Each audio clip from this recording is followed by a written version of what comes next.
Oh, this is fantastic. I got somebody from one of my favorite cities in the world, New Orleans. How you doing? What's there to complain about? I'm in New Orleans during Carnival. But you didn't grow up in New Orleans, right? Where are you from originally? Buffalo, New York, so you can see why I came running. The weather's a little bit better, but no Niagara Falls.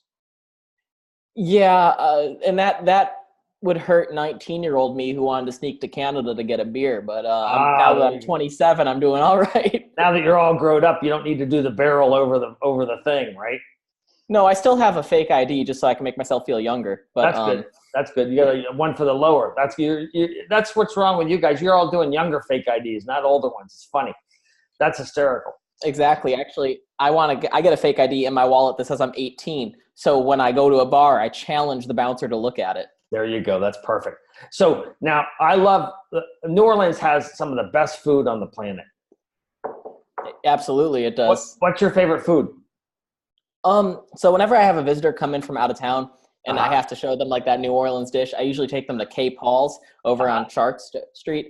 That's traditional Cajun, and I usually get the blackened drumfish, which is funny because I'm actually, not to be a traditional vegetarian guy, I actually don't really eat meat, but when they're in from out of town, I always have to make that exception. I have to go to K. Paul's. Well, I have a message to all the vegans out there. Why are you taking yourselves out of the food chain, for God's sakes? Eat whatever is in front of you.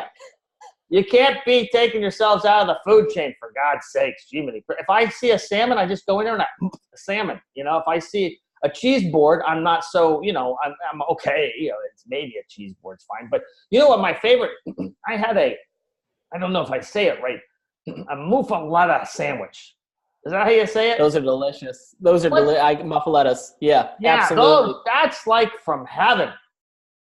I wanted to start a food truck with those actually because this was back when I was living in Buffalo and just visiting her, and I had this great idea. I was like, I'm going to start a food truck. I'm going to call it the Buffaletta. We're going to have traditional muffaletta. We're going to have veggie muffaletta, which is just the olive and the cheese, and then we're going to have the Buffaletta, which would be like buffalo wings. Yeah, boneless wings and a muffaletta sandwich. That's good. That would have been smart. But they got the olives on there. What else is on that sandwich? Everything, right? That's it. It's just, you take a look at it. It's this giant round bread, and you got a solid 2 inches of cheese just layered on top of it and a bunch of deli meats. Yeah, which is really good. But that's really one of my favorites. And then I had and then the olives. Yeah, I had alligator there once. That was good. That's big, especially fried. Yeah, people love that fried. I had alligator soup. Okay. And it was good. And then there were a lot of drunk people on the street when I went out. I remember that. That doesn't narrow down what time of day it was. And then I remember there was a bar. There was a bar there. I can't remember the name of it, but everybody puts $1 up from different countries or something. I don't know if it's still there or if the guy closed it up and took all the dollars down and ran out of town. But that was, or just even worse, a stranger did it. Yeah, exactly. That's right. Do you know what area of town you were in? Like when you visit New Orleans, where do you normally go? I can't remember because I was in a honey out. I had too much honey. I was just going from place to place. It was in that street there where everybody is, when they have the Mardi Gras and they're throwing beads and all that stuff. That's where. Oh, you're probably on Bourbon. Yeah, that's it. Bourbon Street. That's the famous one. Which was right next to Scotch Whiskey Street and Vodka Alley, right?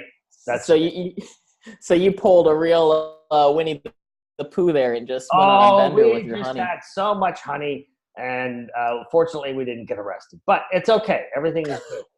You know what's crazy? How difficult it is to get arrested for drunkenly disorderly conduct in the quarter, especially Bourbon Street. That's right. When Nick Cage lived in New Orleans, he got arrested 3 times. What did he do to get arrested 3 times is what I want to know. Well, I think Nick should be arrested every week anyway because there's something he did. You just can tell from the look on his face he did something.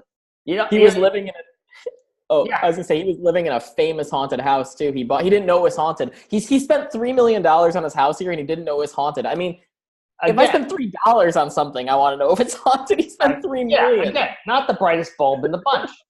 But I think, what was the movie? I think he was in Hellrider. Was he in Hellrider or something like that? I think that was one of the Knight Rider. Knight Rider. I don't know. One of the things. The motorcycle guy with the motorcycle guy with the fire. Yeah, I like that film. That was good. So, what do you do for a hobby? Well, let's see. Right now, I guess the biggest part of my identity outside of work is New Orleans Pelicans.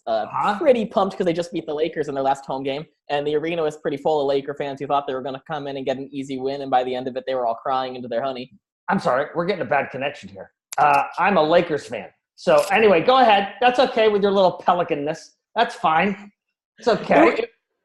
Well, so you follow the Lakers, so you know they were trying to get Anthony Davis before the trade deadline. Yeah, I don't follow them that much. I don't know that much about players. I'm always worried about guys that know too much about guys on teams. That always scares me. Why does that always scare you? I don't know. It just seems like, don't you mind your own business? What do you care about any kind of team? Like, what do you care about somebody's batting average? Who? Like, come on. It's like, it's scary. It's entertaining. It gives us an identity outside of work. I love it. What I don't trust is people who have two favorite teams that they cheer for equally, especially if they're two favorite teams in the same league. So like if they are cheering for the Toronto Raptors and the Detroit Pistons, I'm like, what are you doing? You can't do that. I understand. You can't put your chips on black and red. My only pet peeve that I have is people that go to the game wearing a jersey. Why does that give you a pet peeve? Well, because I want to say to them, look, do you think that if number 55 gets injured, that all of a sudden you're going to get called in to cover for them because you have their jersey on? I mean, yes, that happened last year. Is that what you? Well, he got asked to leave, but during it was a viral video. You might have seen it. It happened down here in New Orleans. There was a guy during warm-ups. He wore all the warm-up attire. He just went out on court with so much confidence and started shooting balls around. Well, yeah, that's a different story. That's it. But I mean, it's like, come on, that's he did that on purpose to go viral. So what else do you do for a hobby? Well, I have 2 dogs down here, so I have to go for a lot of walks. And since moving down here and having to walk them a lot, I've gotten into Pokemon Go. Oh, Pokemon Go. What's your favorite? What are the things that you got to find on Pokemon Go? Well, so you have to either go to What are they? Chapikas, Chihuahuas. What the heck is it that you guys are trying to catch? All of the above. You try and catch everything except peekaboos, all that stuff. I see you too. You have to go to Pokestops and collect items there. You go to gyms and collect badges, and you can battle there. Yeah, you collect Pokemon, and it has a Google map of the cities. What's your best Pokemon that you got? Oh, let me check right now for you. I mean, the first one I got when they give you the option of the 3 was a Charmander because I always wanted to go. I like the fire route the most. And then I have this. I don't actually know their names too well because I'm not like a huge Pokemon guy. I got like this $15 Pokemon jacket just to wear facetiously when I'm doing it. Nice. Smart. Slowly the joke is taken over, and I now rock it. I actually went to a networking event wearing it because I was just like, yeah, everyone's going to be in business formal. I'm going to wear my Pokemon trainer outfit. Why not? That's very good. Oh crap! I got a bear go now. But enjoy Pokemon. I'll talk to you later. Bye. Bye.